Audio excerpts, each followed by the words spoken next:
শুক্রবারে যে ভূমিকম্পটা হয়েছে, তবে আপনি জানেন একটা ভোটের কারণেও আপনি জাহান্নামে যেতে পারেন।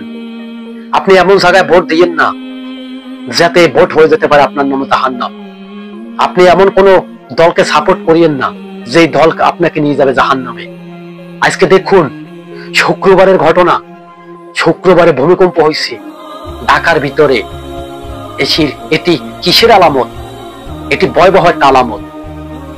ভূমিকম্প হয়েছে, মানুষকে সতর্ক করছে, মানুষকে হাত জোর করছি, এখনো সময় আছে, ভালো হয়ে যান। না হয় আল্লাহ তাআলার রব্বুল আলামিন যদি ফুল রাগ হয়ে যায়, তখন আর বাঁচার কিন্তু কোনো কার্যক্রম হবে না। আজকে সবাইকে বলবো, ইসলাম আপনার জন্য আমার জন্য ফরজ। ইসলামকে ভালোবাসা শিখুন, ইসলামকে বুকে ধরুন, ইসলামকে বুকে আঁকড়েই ধরুন। যেভাবে ছোট ছোট মাসুম মাসুম বাচ্চাদেরকে ছোটবেলায় কোলে রাখুন, ওই রকমের ইসলামকে বুকের ভিতরে যত্ন করে রাখুন।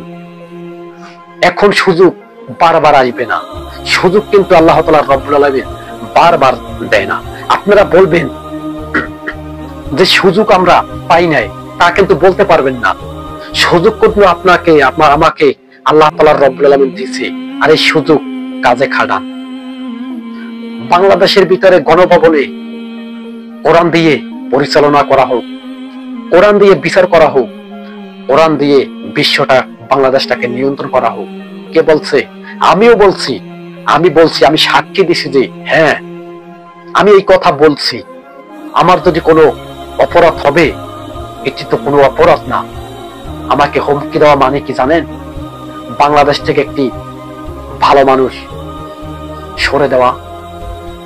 আমি বলছিলাম গণভবনে আল্লাহর কোরআন থাকবে, কোরআন দিয়ে সাজানো হবে গণভবন।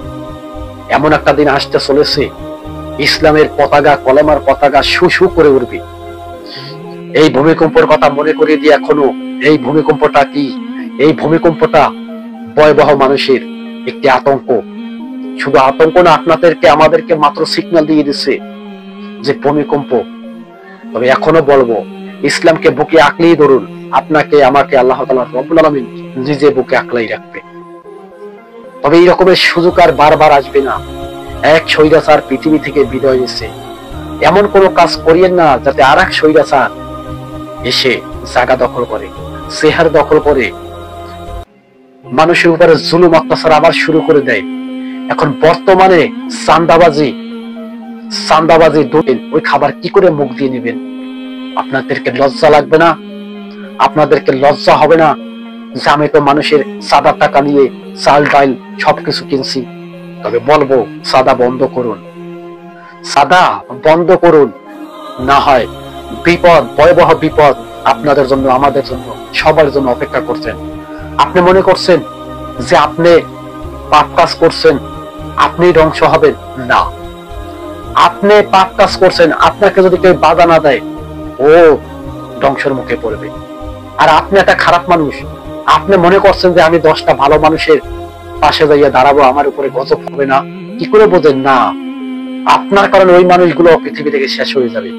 তবে বলবো, হাত জোর করে বলবো, সাদাবাজি বন্ধ করুন, মানুষের সম্পদ লুটে নেওয়া বন্ধ করুন। না হয় আপনাদের জন্য বিপদ, ভয়ঙ্কর বিপদ আসতে চলেছে। আজকে ভিডিওটা এই তেমায় শেষ করলাম।